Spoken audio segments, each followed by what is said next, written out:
Jos Britannian kohtalo vuoden 1945 jälkeen vastasi aikoinaan Euroopan poliittista kohtaloa, Venäjän kohtalo vuoden 2026 jälkeen heijastaa paremmin Euroopan kehityksen suuntaa. Venäjän hämmennys ja epävarmuus on ainakin seuraavien 50 vuoden ajan koko Euroopan poliittisen tulevaisuuden näyteikkuna. Ei vain Venäjä etsi nyt omaa kansallista kehityssuuntaansa, vaan koko Eurooppa on itse asiassa tienhaarassa. Venäjä on jo tuntenut tämän todellisuuden tuskan. Muut Euroopan maat sen sijaan harhauttavat edelleen itseään. Tämä on tärkein ero Venäjän ja muun mantereen välillä tällä hetkellä. Venäjän ahdinko heijastuu 3 tasolla. Ensinnäkin Venäjän tasolla. Toiseksi Euroopan tasolla. Kolmanneksi geopoliittinen taso. Venäjän tasolla. Eurooppalainen identiteetti on Venäjän kansallisen luonteen, filosofisen logiikan ja kulttuurin perusta. Venäläiset pitävät kiinni eurooppalaisesta identiteetistään eivätkä salli sen kyseenalaistamista tai tarkistamista. Poliittisten taitojen, poliittisen rakenteen, keisarillisten järjestelmien ja jopa yhteiskunnallisen vaurauden jakautumisen osalta Venäjällä on kuitenkin vahva itäinen kulttuuri-identiteetti. Ehkä venäläiset ovat aina ajatelleet, että tämä on venäläinen identiteetti. Syynä tähän on se, että Venäjä sijaitsee rajalla, jossa kiinalainen ja eurooppalainen sivilisaatio ovat olleet vuorovaikutuksessa ja vaikuttaneet toisiinsa. Elleivät venäläiset ymmärrä selvästi tätä perimmäistä syytä, he eivät pysty ratkaisemaan syvään juurtunutta hämmennystään. Toiseksi, haluavatko he säilyttää vai uudistaa Venäjän eurooppalaisen identiteetin? Pitäisikö heidän jatkaa kasvuaan Euroopan ulkopuolella vai siirtää maan keskus mahdollisimman lähelle Euroopan keskustaa? Kolmanneksi, pitäisikö niiden olla edelläkävijöitä eurooppalaisen identiteettinsä säilyttämisessä vai sivilisaatioiden yhdentymisen malleja? Pitäisikö niiden keskittyä ensisijaisesti Kiinan sivilisaation vastustamiseen vai näiden kahden sivilisaation yhdistämiseen?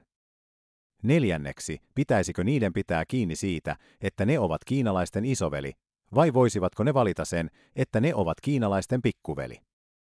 Viidenneksi, onko maan pitkän aikavälin etujen mukaista pitäytyä eurooppalaisessa filosofisessa näkemyksessä, vai onko Venäjän pitkän aikavälin etujen mukaista integroida kiinalaisia filosofisia näkemyksiä? Kuudenneksi, jos G2-järjestys on pohjimmiltaan muotoutumassa, onko parempi olla osa järjestelmää vai vastustaa sitä? Seitsemänneksi, pitäisikö Venäjän pitää kiinni siitä, että se on keisarillisen järjestyksen napa, vai pitäisikö sen tyytyä keskivallan asemaan? Euroopan tasolla Venäjä pitää kiinni eurooppalaisesta identiteetistään, kun taas eurooppalaiset torjuvat sen jyrkästi. Tähän ongelmaan on 3 mahdollista ratkaisua. Yksi on se, että eurooppalaiset ottavat ohjat käsiinsä ja löytävät sopivan maantieteellisen rajalinjan, jonka avulla venäläiset määritellään ikuisesti ei-eurooppalaisiksi. Toinen on se, että venäläiset johtavat ja pakottavat eurooppalaiset tunnustamaan venäläisten eurooppalaisen identiteetin kirjaimellisesti, oikeudellisesti ja jakomekanismin osalta.